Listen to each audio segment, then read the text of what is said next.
A breach of the freedom of expression in this country, especially those who have a differing opinion from the government of the day. What do you make of this summon now to Larry Madowo?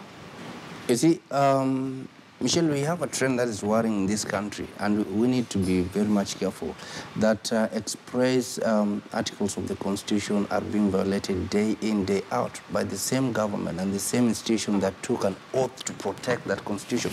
When the president was taking was being sworn in, he took two oaths, the oath of allegiance and the oath of conducting the duty of the office. The oath of allegiance ensures, or the government, the president, its government promises that they are going to protect this Constitution to its letter.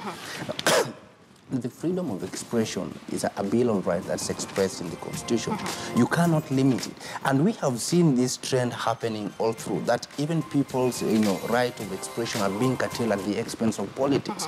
It has started with civil rights group throughout this period. We've seen what happened to Africa. We've seen what happened to Kura Yangu, Sauti Yangu, the human rights. The next period, the next phase now, we've seen individuals being targeted, the likes of Nde. Now it's coming in, even to now, the very core institution that we cherish, that we only have, is the media. What will happen now if the media have now been started targeted and being gagged on what they report? It simply means we're going back to a dark stage. We're going back to the old days where what you were to report was to depend with what impresses the boss, what impresses the state. You see, that is a system. We have gone past that.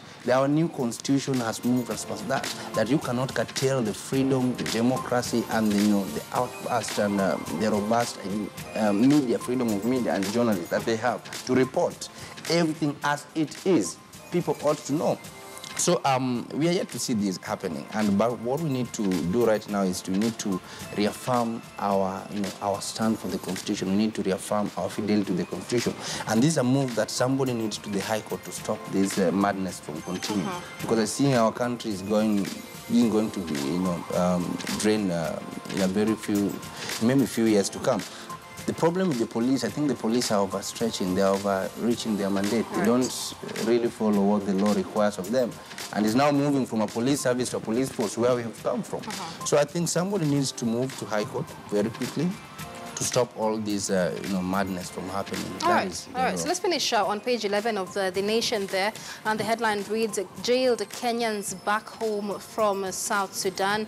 And so it is still an expectation. There is a lot of conflicting reports with regard to these four Kenyans jailed for life in South Sudan, are expected back home today after serving 2 years of the sentence. This comes after reports on social media said that PS Monica Juma was in South Sudan to secure the release, but we also saw a tweet from the Ministry of Foreign Affairs, again disputing that, saying that she was not there to secure the release and distancing themselves from the same. There's been a lot of questions as to what the Kenyan government, especially the Ministry of Foreign Affairs, has done to secure the release of these two and the relations